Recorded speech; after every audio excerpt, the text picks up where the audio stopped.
Meanwhile, Lakers royalty, like Shaq, is publicly shaking up those GOAT claims.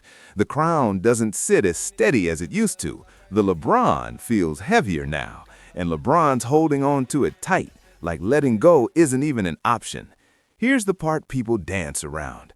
LeBron, this first part strikes. This farewell vibe started a while ago. What was once dominance has slowly turned into a rolling goodbye tour. Get to the point where you're not even making the playoffs? Is that the end game? LeBron, stop it already. What are you trying to do? Because if you think the longer you play, you're actually going to get closer to Michael Jordan, I'm here to tell you, the longer you play and the more you lose, the worse off it gets. That never actually says goodbye. Every season there's that dramatic hint. Maybe this is my last man's, nah, and then boom, another massive contract drops. It's suspense marketing at its finest, and the league keeps playing along. Just days ago on Complex Sports, LeBron stirred it up again. Retirement is coming. It is coming, it's just not here just yet. Wait, what? So now we're speaking in riddles while earning $52.6 million a year? Fans aren't asking for poetry. They're asking for clarity. And can he continue to play? I mean, he averaged 25, 8, and 7 in year 21. How many more years can he play? And how many more years can he be played at the level in which he's currently playing? I hope he retires soon. Look at the pattern. He picks up golf and headlines explode like he's ready to walk away. Then he circles back. Listen, guys, every time I pick up something new, it doesn't mean retirement. But in the same breath, he admits the end is near. So what are we doing here? Is this closure or just another teaser trailer? I believe that LeBron is going to make it known that he is going to retire before he retires. It's not going to be a situation where he plays out the final year and then in the offseason he just retires. The sense that I get is LeBron wants it all. He wants the farewell tour. He wants all of these different franchises reliving all of his moments against them. He wants all of the glitz and the glam that comes with one of the greatest. ESPN insider Brian Windhorst has already said sources believe LeBron wants a full farewell tour. And Chris Fedor added that the announcement would come in advance. Big lights, big arenas, standing ovations everywhere. Some reports even hint he could reveal it on his podcast with Steve Nash. That's not just retirement, that's a production rollout. Now here's where timing gets interesting. There's chatter he could announce it before the 2025-26 season, maybe August 2025, aligning everything neatly with number 23. Like he's not going to retire this offseason because he hasn't told anybody that he was going to retire this offseason. He opted into his player option. He's got $52 million coming his way.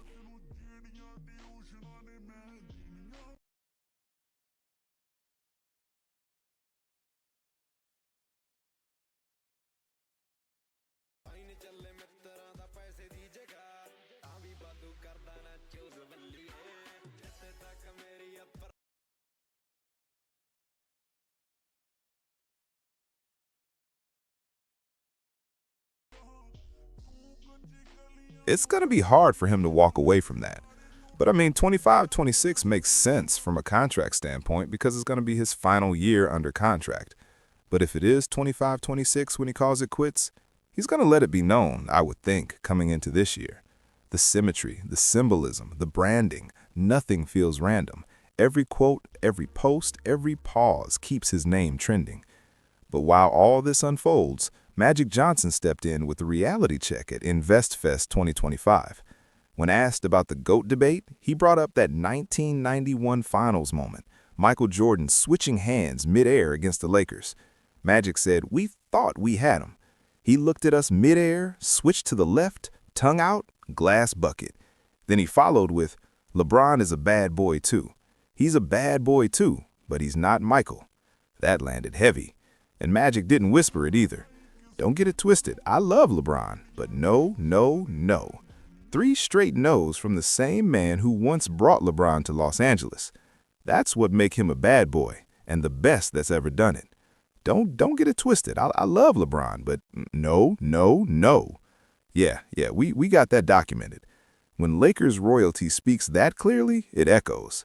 Then come the numbers that always heat this debate up. Michael Jordan, 6 championships, 6 finals appearances, perfect record. LeBron, 4 titles in 10 trips.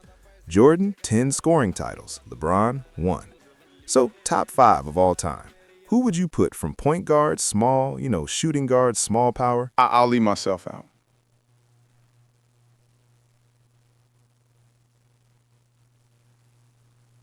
So I would take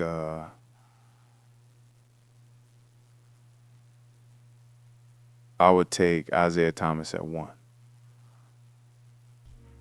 Yeah. I'll take Jordan at 2. I'm gonna take to me, Larry Bird at 3. And then I'm gonna take Tim Duncan, that's my power forward, and Kareem Abdul-Jabbar is the center. Jordan, Defensive Player of the Year. LeBron never claimed that award. MJ averaged 30.1 a night. LeBron sits at 27.2. And an ESPN poll showed 73% of fans still call Jordan the GOAT, with 66% of younger fans picking MJ too. That gap isn't whispering, it's loud. I don't know. I got a lot to think about, to be honest. And the latest reports just made this situation even louder. NBA insider Mark Stein says LeBron might not even retire as a Laker. The front office is already pivoting hard into the Luka Doncic era after that blockbuster trade. Around the league, people are treating 2025 to 26 like LeBron's last act in Hollywood. When a team paying you $52.6 million is quietly mapping out the next chapter, that tells you everything. Even Rich Paul admitted there haven't been extension talks with the Lakers.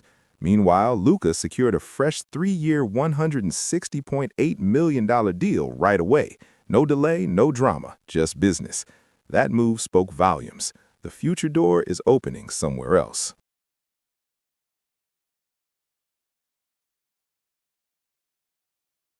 But LeBron keeps shaping the narrative his way. He says he's not hinting at anything while clearly hinting at everything. He ties his 23rd sneaker to his 23rd season, keeps circling back to that number like it's a rollout strategy. And remember when he said he didn't want a farewell tour? Now insiders say the goodbye tour idea is very real. At this point, the storyline shifts every offseason. Yet here's the twist. At 40 years old, he's still putting up 24.4 points, 7.8 rebounds, and 8.2 assists per game. That's elite production. That's what makes this whole situation so intense. He can still dominate stretches of games, but the spotlight keeps drifting to the drama instead of the box score. If retirement is the move, then make it clear. If not, own it and move forward. The back and forth keeps the league guessing and fans feeling like they're watching a long trailer that never drops the full movie. Now, here's where things turned icy. At a Dodgers Foundation event, Magic Johnson was asked to name his top 5 Lakers of all time. And guess what? LeBron's name didn't come up, not in the top 5, from the same legend who once helped bring him to Los Angeles. That wasn't subtle, that was direct. Magic has seen greatness up close. He faced Michael Jordan in the 1991 finals, shared the Dream Team stage with him, competed against him 18 times. When he talks about that finals moment, Jordan switching hands midair, you can hear the respect. He's witnessed the standard, and in his eyes, the comparison stops there. Now, here's the uncomfortable layer.